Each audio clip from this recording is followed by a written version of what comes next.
50세 이상이면 골밀도가 급격하게 소실됩니다. 골다공증의 예방과 치료를 위해서라도 칼슘이 풍부한 음식을 통해서 섭취하는 게 첫 번째인데요. 그래도 음식으로 부족하다 그럴 때는 사용하도록 말씀드리고 있어요. 우유나 요거트, 치즈 이런 유제품, 두부, 콩, 멸치, 병어포, 뼈채 먹는 생선을 매일매일 드시는 게 좋아요. 어떤 미네랄이 들어있는 워터는 드시지 말라는 뜻입니다. 왜냐하면 골다공증은 식사로도 충분히 관리할 수 있을까요? 골다공증은 식사로만 관리는 어렵고요. 식사를 기본으로 치료제를 병행해야 되는 질병입니다. 골다공증은요, 왜냐하면 단순한 영양 문제가 아니고 에스트로겐 감소와 같은 호르몬 문제, 그 다음에 노화로 인해서 골 형성이 감소하는 이런 복합된 골대사 질환이기 때문이에요. 근데 이미 감소한 골밀도를 다시 회복시키는 건 좀 어렵습니다. 그런데 지금 있는 이 골밀도를 최대한 유지하고 골 손실 속도를 늦추는 거, 그리고 골절돼서 이제 부러지고 이런 위험도를 감소시키기 위해서 식사를 잘 챙겨야 돼요. 그때 칼슘, 비타민 D, 비타민 K2, 단백질이 무엇보다 중요합니다. 뼈 건강을 위해 칼슘만 많이 먹으면 되는 걸까요? 네, 뼈 건강하면 보통 이제 칼슘만 생각하시는데 칼슘만 먹는다고 해결되지가 않아요. 칼슘은 기본으로 먹긴 먹어야 됩니다. 폐경 여성이나 노인에서는 정상적인 노화 과정으로 골 소실이 급격하게 진행돼요. 그래서 50세 이상이면 골밀도가 급격하게 소실됩니다. 골다공증의 예방과 치료를 위해서라도 칼슘이 풍부한 음식을 통해서 섭취하는 게 첫 번째인데요. 그래도 음식으로 부족하다 그럴 때는 칼슘 보충제를 사용하도록 말씀드리고 있어요. 그래서 식품과 보충제를 포함해서 칼슘의 총 섭취량은 하루에 800에서 1000mg입니다. 이거는 이제 굴, 미꾸라지, 멸치, 두부, 달걀, 우유, 깻잎 이런 걸로 보충하시면 되고요. 다음으로 중요한 영양소가 이제 비타민 D인데요. 근육섬의 발달과 성장에도 필수적이고 또 뼈 성장에도 필수적인 게 비타민 D입니다. 요거는 근육 단백질의 합성, 근육세포 증식과 분화도 조절하고요. 비타민 D는 사실은 햇빛만 쬐도 이제 합성된다라고 말씀은 하시는데 우리가 사실 밖에 나가면 햇빛 쓸 일이 있지만 밖에 아니고 대부분 우리 실내에서 생활해요. 그리고 밖에 나갈 때도 선크림을 엄청 열심히 바르십니다. 그래서 비타민 D가 합성이 잘 안 되기 때문에 식품이나 이제 영양제를 먹게 되죠. 그번 식품은 등푸른 생선인 꽁치, 고등어 이런 거랑 연어, 달걀, 노른자, 버섯, 비타민 D 강화 우유나 치즈, 요구르트가 되겠습니다. 그리고 제가 이제 비타민 K2를 말씀드렸는데요. 비타민 K가 아니라 K2인데 요거는 뭐에 중요하냐면 이제 칼슘만 드시잖아요. 그럼 칼슘이 뼈로 가야 되는데 뼈로 안 가고 심장 질환 쪽으로 해서 심장 그 혈관을 막을 때가 있습니다. 실제로 제가 강의에 가서 칼슘만 챙겨 드시다가 심장 질환에 걸려서 응급실에 가신 분을 뵀거든요. 그래서 이게 뼈로 칼슘이 가게 도와주는 게 비타민 K2인데요. 오스테오칼슘의 합성도 촉진하고 뼈의 미네랄화, 이 칼슘이 뼈로 갈 수 있도록 도와주는 게 비타민 K2예요. 이 비타민 K2는 그럼 어디 있냐? 나토에 제일 많습니다. 나토. 그리고 우리 먹는 것 중에 청국장에 또 많아요. 발효식품에 좀 많다는 거죠. 나토, 청국장, 된장, 숙성 치즈, 김치에도 좀 있고요. 그래서 이런 것들을 좀 많이 드셔야 된다는 거예요. 그리고 단백질은요, 골 형성에도 중요하고 우리 성장에도 중요하잖아요. 이 골 형성이 중요하기 때문에 부족하면 골밀도가 감소할 수 있으니까 단백질도 많이 드셔야 됩니다. 골다공증이 걱정되는 분들에게 추천하시는 식사법이나 음식은 무엇일까요? 네, 칼슘하고 비타민 D, 비타민 K2 단백질을 어떻게 골고루 먹을 것이냐 이렇게 말씀을 드리는데요. 단백질은 여러 번 말씀드렸지만 축적되지 않습니다. 그렇기 때문에 단백질을 몇 끼에 나눠서 골고루 또 먹는 게 제일 중요하고요. 칼슘도 마찬가지로 몇 끼니마다 드시는 게 좋습니다. 그래서 칼슘, 비타민 D, K2는 세트 개념으로 드시면 되고요. 주의해야 될 거는 짜게 먹는 거 있죠. 그 다음에 커피나 홍차 같은 카페인 섭취 이런 거는 칼슘의 배출을 증가시키기 때문에 뼈 건강을 생각한다면 카페인 섭취나 짜게 먹는 거는 좀 안 드시는 게 좋아요. 자, 그래서 식사는 어떻게 먹어야 되냐? 우유나 요거트, 치즈 이런 유제품 있죠? 그다음에 두부, 콩, 멸치, 병어포, 뼈채 먹는 생선을 매일매일 드시는 게 좋아요. 그래서 잡곡밥에 뭐 두부구이를 먹는다. 여기다가 멸치조림을 먹는다. 그리고 제가 비타민 K2가 나토에 많다고 했잖아요. 나토를 먹고 간식으로 요거트를 먹는 것도 좋고요. 잡곡밥을 먹으면서 고등어 구이를 먹고 콩자반이나 또 여기다 나토 같이 먹는 습관도 좋고요. 우유를 또 간식으로 드시면 좋겠습니다. 근데 나토가 만일에 난 먹기 힘들어 하면 우리 청국장 있죠? 청국장 같은 것도 같이 드시면 좋고요. 뼈 건강에 해가 될 수 있는 식습관도 있을까요? 네, 뼈 건강하면은 우리 칼슘 섭취가 부족할 때 뼈 건강이 해칠 수 있기 때문에 우유, 두부, 멸치 이런 거 챙겨 드시는 게 좋고요. 짜게 먹으면요 나트륨이 증가하는데요. 이렇게 나트륨이 증가하면 소변으로 칼슘의 배출도 같이 증가가 됩니다. 그러다 보면은 뼈에서 칼슘이 나가기 때문에 골밀도가 떨어질 수 있습니다. 그러니까 국이나 찌개를 다 먹지 말고 국물을 다 먹지 마세요. 짜게 먹으면 안 되고 김치하고 라면을 뭐 같이 막 먹는다. 이것도 별로 좋지 않은 식습관이고요. 단백질이 섭취가 또 부족하면 뼈가 약화되기 때문에 단백질을 뭐 두부나 또 계란, 그다음에 콩 이런 걸로 골고루 드시는 게 좋고요. 커피, 콜라, 홍차 이런 카페인을 함유한 것들이 신장에서 칼슘 배출을 증가시켜요. 그래서 마시지 않거나 하루 2잔 이하로 제한하셔야지 또 뼈 건강에 좋습니다. 그러니까 골다공증이 위험하다, 골다공증이 있다. 커피를 하루에 2잔 이하로 드셔야 되고요. 탄산음료는 왜 위험하냐? 인이 다량 함유되어 있어요. 그래서 뼈에 칼슘을 빼내는 작용을 하는데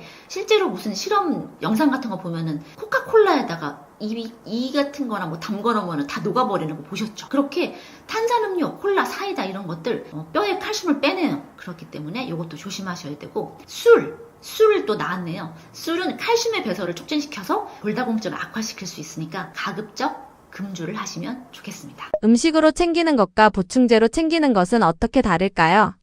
칼슘은요, 음식으로 우선이 제일 첫 번째예요. 그런데 부족할 때는 보충제로 먹어라. 이게 원칙이죠. 2022년 대한골대사학회에서요. 50세 이상 남성 또 폐경 여성을 대상으로 한 칼슘과 비타민 D 권고안에 따르면요. 칼슘은 음식을 통한 보충을 기본으로 하되 칼슘 하루 800에서 1000mg, 비타민 D는 하루 800에서 1000IU를 추천했어요. 그래서 음식으로 먹는 칼슘은 칼슘뿐 아니라 다른 영양소도 같이 먹을 수 있죠. 왜냐하면은 우유에는 칼슘도 있지만 단백질도 있고 이런 식으로 다양한 영양소를 먹을 수 있으니까 좋은데 또 음식으로 먹는 칼슘은 칼슘뿐 아니라 다른 영양소를 함께 먹을 수 있기 때문에 더 좋습니다. 자, 우유를 예를 들면 칼슘뿐 아니라 단백질도 보충할 수 있죠. 그리고 또 음식으로 칼슘을 먹으면 과하게 먹기 어려워요. 그래서 뭐 칼슘을 과량 섭취한다 이렇게 되지가 않습니다. 근데 보충제의 경우에는요, 정확한 용량이 있어서 용량을 확인하고 내가 부족해서 보충할 수 있다. 이런 게 있죠. 보통 온라인으로 파는 영양제 같은 경우에는 200에서 300mg 이런 식으로 나오는데요.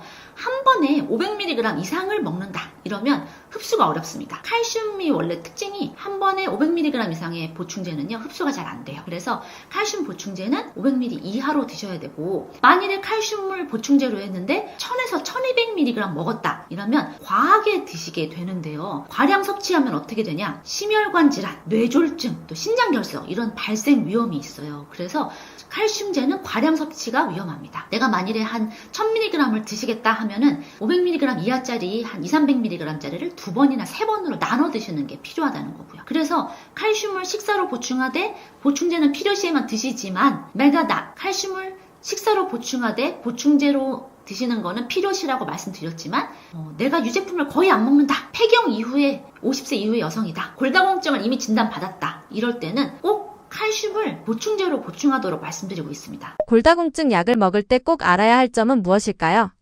골다공증 약은요, 조금 복잡해서 제가 조금 더 자세하게 말씀드리고 싶은데요. 골다공증 약이 2가지거든요. 뼈를 덜 부서지게 하는 약이 있고요. 뼈를 새로 만드는 약이 있어요. 그런데 어떤 약을 쓰든지 칼슘하고 비타민 D 보충제를 꼭 권장합니다. 저희 엄마 같은 경우에도 골다공증 진단을 받으셨는데 칼슘하고 비타민 D를 처방을 해주시더라고요. 이렇게 기본으로 골다공증 약을 드시는 분은 칼슘, 비타민 D 보충은 필수로 권장된다라고 먼저 말씀드리고 1차 선택약이라고 해서 골다공증일 경우 비스포스포네이트 제제를 처방받아요. 이거는 뼈 분해를 감소시키는 약인데 성분에 따라서 알렌드로네이트, 포사맥스라는 약이고요. 리세드로네이트, 악토넬이라는 약, 이반드로네이트, 봄비바, 졸레드로네이트, 졸레드론산 이런 것들이 있어요. 이 약들은 공복, 아침에 일어나서 밥 안 먹고 아침에 일어나서 드시는 건데 앉거나 서 있는 상태에서 충분한 양의 물 한 200ml 정도 한 컵을 드셔야 되는데요. 이때 먹고 바로 눕거나 하면 안 되시고요. 물도 중요합니다. 순수한 물이어야 하는데 이 순수한 물이 뭐냐? 일반 생수, 수돗물이나 끓인 물, 정수기 물이에요. 그래서 그럼 일반 물 말고 다른 물이 뭐 있죠? 우리 뭐 미네랄 워터, 해양 심층수 이런 거 있죠. 어떤 미네랄이 들어있는 워터는 드시지 말라는 뜻입니다. 왜냐하면 흡수를 방해할 수 있어서 그래요. 그리고 다른 약하고 이 골다공증 약은 또 흡수에 방해가 있기 때문에 같이 드시면 안 되고 먹을 때 씹어서도 안 됩니다. 복용하시고 적어도 30분에서 1시간까지는요.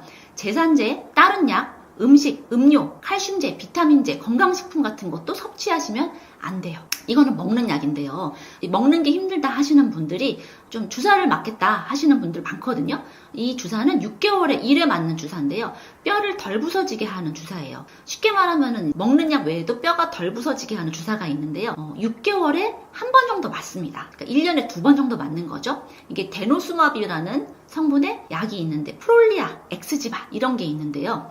이 약은 이제 선생님이랑 이제 얘기를 해서 6개월에 한 번씩 무조건 맞으셔야 돼요. 투약을 중단할 경우에 골밀도가 급격하게 떨어지기 때문에 의사 선생님과 같이 하셔야 되고, 만일에 이 주사를 끊게 되면요, 비스포스포네이트 제제로 다시 돌아가는가 해서 약을 연속성 있게 하셔야 된다는 거죠. 주사를 무조건 끊으면 안 된다는 거고, 그리고 특이하게도 뼈를 만드는 약이 있어요. 골 형성 촉진제라고 해서 테리파라타이드라고 포스테오라는 약이 있습니다. 이거는 하루에 한 번 주사를 하는 건데 평생 동안 딱 2년 동안만 맞을 수 있어요. 그래서 이거를 여러 번 쓰는 게 아니라 하루에 한 번씩 주사해서 평생에 딱 2년까지 쓸 수 있다. 그리고 최신으로 나온 게 골 흡수, 최신으로 나온 게 뼈 분해도 감소시키고 또 뼈가 생성되기도 하고, 요런 약이 새로 나왔습니다. 이게 로모소주밥이라고 이베니틴이라는 약이에요. 한 달에 한 번 총 12번만 사용 가능합니다. 그래서 이것도 임의로 끊거나 하면 안 되고요. 의사랑 치료 계획을 세워야 돼요. 한마디로 골다공증 약은 한 번 시작하면 임의로 끊으면 안 되고 선생님의 치료 계획하에 따라야 된다. 먹는 약의 경우에는 공복에 드시고 먹고 바로 눕지 마시고, 그 다음에 먹는 물도 그냥 물을 드셔야 되지 미네랄 워터 같은 거 드시면 안 된다. 이렇게 생각하시면 되겠습니다.